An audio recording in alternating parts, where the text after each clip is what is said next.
Welcome to the Creators MBA podcast, your go-to resource for mastering the art and science of digital product entrepreneurship. My name is Dr. Destiny Kopp, and I help business owners generate consistent revenue from their digital product business without the need to be glued to their desks, constantly live launching, or worrying about the social media algorithms. I hope you enjoy our episode today. Hi there, Dr. Destiny Kopp here, and welcome back to the Creators MBA podcast. I'm super excited that you are joining me here today. And I want to talk about how experts are using AI clones without losing control of their IP. And if you have built real expertise, like actual frameworks, real experience, you have a way of thinking that people come to you for, your reaction to AI is probably a little mixed, because the moment something can answer questions as you, the real concern isn't, does this work? It's more like, is this thing going to say something I would never say? And that, my friend, is a reasonable concern. So that's what I want to talk about in this episode, not whether or not AI clones are powerful, but how people are using them without losing control of their work or their reputation. And here's what I have noticed. When people say they're worried about control, they're usually not talking about someone copying their content or stealing their slides. They're worried about misrepresentation, even the small things, like an answer that isn't technically wrong, but isn't also how they would say it, or advice that skips a step that they always insist on, or a tone that just feels off. And if you have spent years building trust with clients or students, this kind of thing matters. So when someone says, I don't want AI represented me, that is not a fear. They are just experienced. And the people who are actually comfortable using AI clones, they're thinking about them very differently than what you would typically say. They don't treat them like tools that you just plug into. They treat them like systems with rules and limits. So instead of starting with, what do I upload? They start with, okay, how do I actually make decisions when someone asks me for help? And I want to give you some very specific examples here. I want you to think about a consultant who helps teams figure out why projects keep stalling. So when someone comes to her, she doesn't jump straight into teaching. She asks questions. She tries to understand what's really happening. And then she rules out things pretty quickly. So she knows when a problem isn't just about strategy or a new tool that won't fix it. She knows when leadership is the real issue, even if no one wants to say that out loud yet. That, my friend, is her judgment. So an AI clone in that situation doesn't need access to every slide example she's ever created. It needs her decision rules. This is the stuff that she runs through her head automatically. And that's the first thing people do when they're putting these together. They separate how they think from what they sell. And once you see that distinction, the IP fear gets a lot smaller. The second thing they do, and I want to say this is a big one, is that they set limits early, like really early. They decide what the system can help with and what it absolutely should not touch.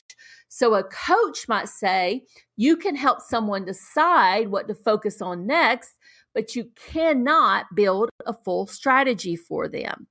A leadership expert might say you can help someone think through a situation, but you cannot give advice on firing or promoting someone.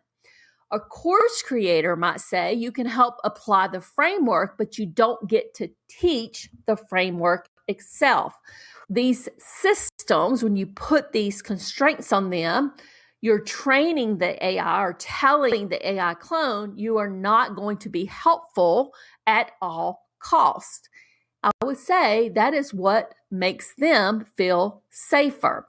Because when you can put something in there that says, when the AI clone says, yeah, I can't help you with that, it actually builds trust because it means there are boundaries. And another thing I see over and over again is that people who are doing this well care more about being accurate than making sure all the questions are answered. So they also don't roll these things out to everyone right away. They test them privately. They ask the system to answer the same questions their clients or students ask them. And then they think, would I actually answer it that way? If the answer is no, they fix it. So they might go in and tweak the rules. They might tighten things up. They might add more guardrails. So this part looks like training a junior team member on your team. So if you've ever trained anyone, you know that it's never perfect the first time. So let's talk about IP directly, because this is where a lot of people start getting a little worried. An AI clone doesn't automatically make your work public. It doesn't publish your frameworks. It doesn't hand out your paid materials, and it doesn't give away your thinking unless you choose to deploy it that way. So most people using these systems keep them inside paid programs, behind logins, or limited to very specific groups. They also decide how deep the system goes.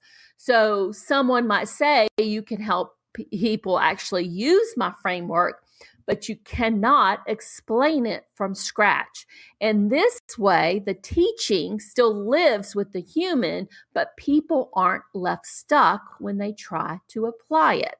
Now, one more thing that matters here. The people doing this well don't use AI clones for the wrong kind of work. So they're not using them to come up with new ideas or new philosophies. That part stays human. The clone's job is just to apply what already exists and apply it consistently.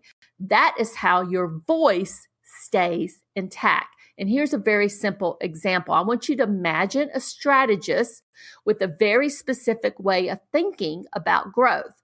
They don't want an AI mixing their ideas with the tactics that they don't agree with. So they designed the system to only work inside their own framework. And if someone asks a question outside of that, the system says so. That is not a failure of the AI clone. That is the system doing exactly what you have designed it to do. So here's the bottom line. The people who are using AI clones responsibly are not losing control of their work. They are being very intentional about it. They decide what the system can help with, where it stops, how it gets tested, and when a human needs to step in. And if this feels aligned with you and how you work, that is the point. This isn't about moving fast or chasing trends out there. It's about using the right tool in the right way. And in the next episode, I want to talk about where AI clones don't make sense and why saying no is just as important as saying yes. And if any of this was helpful, I have written more about it on my website in my articles. You can definitely check those out. I will link to them below. Thanks for listening, and I will see you in the next episode. Bye for now. Thanks for listening all the way to the end. I hope you enjoyed this episode today. If you love the show, I'd appreciate a review on Apple Podcasts or your favorite podcast platform. Have a great rest of your day, and bye for now.